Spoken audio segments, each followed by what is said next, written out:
আমাদের প্রস্তুতি শুরু করে দিয়েছি। 209টা ওয়ার্ড হচ্ছে এটা জানি। গতকাল মিটিং ছিল, অল পার্টি মিটিং।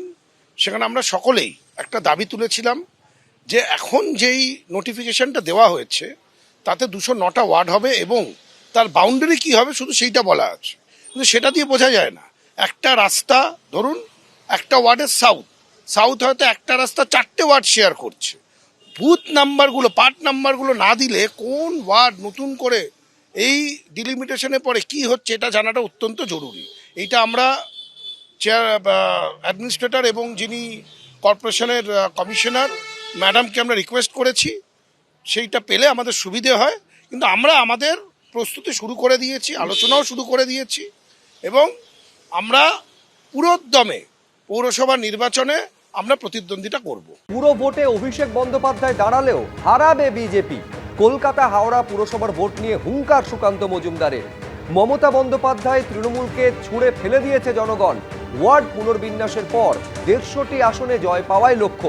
প্রাক্তন তৃণমূল কাউন্সিলরদের বিরুদ্ধে দেওয়া হবে চার্জশিট। পুরো ভোটের প্রস্তুতি শুরু করে হুঙ্কার কেন্দ্রীয় শিক্ষা প্রতিমন্ত্রী। যে ভোটেই দাঁড়ান না কেন, ওনাকে হারানোর জন্য আমরা রেডি হয়ে আছি। উনি যেখানে দাঁড়াবেন রণে বনে জনজঙ্গলে, আমরা সেখানেই যাবো, চিন্তা নেই হারানোর জন্য। আমাদের রাজ্য সভাপতি বক্তব্য তো পুরো পরিষ্কার যে এই রাজ্যে কোনো শরিক দল নিয়ে আমরা ভোটে লড়িনি, আমরা এই রাজ্যে একাই লড়েছি এবং এতগুলো সিট পেয়েছি।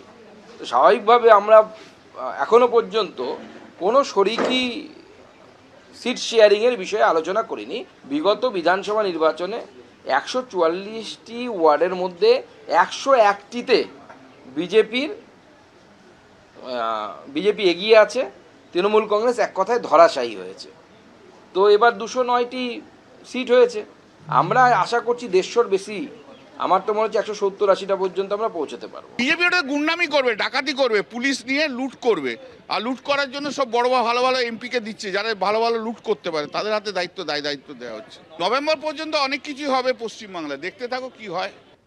অর্থাৎ বিজেপির তরফে সরাসরি চ্যালেঞ্জ ছুড়ে দেওয়া হচ্ছে অভিষেক বন্দ্যোপাধ্যায়কে উদ্দেশ্য করে যে পুরো ভোটে অভিষেক বন্দ্যোপাধ্যায় যদি দাঁড়ান তাহলেও তাকে বিজেপি হারাবে। কলকাতা হাওড়া পুরসভার ভোট নিয়ে হুঙ্কার ছেড়েছেন সুকান্ত মজুমদার। আমাদের প্রস্তুতি শুরু করে দিয়েছি। 209টা ওয়ার্ড হচ্ছে এটা জানি। গতকাল মিটিং ছিল, অল পার্টি মিটিং। সেখানে আমরা সকলেই একটা দাবি তুলেছিলাম যে এখন যেই নোটিফিকেশনটা দেওয়া হয়েছে তাতে 209টা ওয়ার্ড হবে এবং তার বাউন্ডারি কি হবে শুধু সেইটা বলা আছে, কিন্তু সেটা দিয়ে বোঝা যায় না। একটা রাস্তা ধরুন, একটা ওয়ার্ডের সাউথ হয়তো একটা রাস্তা 4টে ওয়ার্ড শেয়ার করছে। বুথ নাম্বারগুলো, পার্ট নাম্বারগুলো না দিলে কোন ওয়ার্ড নতুন করে এই ডিলিমিটেশনে পরে কি হচ্ছে এটা জানাটা অত্যন্ত জরুরি। এইটা আমরা চেয়ার অ্যাডমিনিস্ট্রেটর এবং যিনি কর্পোরেশনের কমিশনার ম্যাডামকে আমরা রিকোয়েস্ট করেছি, সেইটা পেলে আমাদের সুবিধে হয়। কিন্তু আমরা আমাদের প্রস্তুতি শুরু করে দিয়েছি, আলোচনাও শুরু করে দিয়েছি এবং আমরা পুরোদমে পৌরসভা নির্বাচনে আমরা প্রতিদ্বন্দ্বিতা করব। আমরা প্রস্তুত।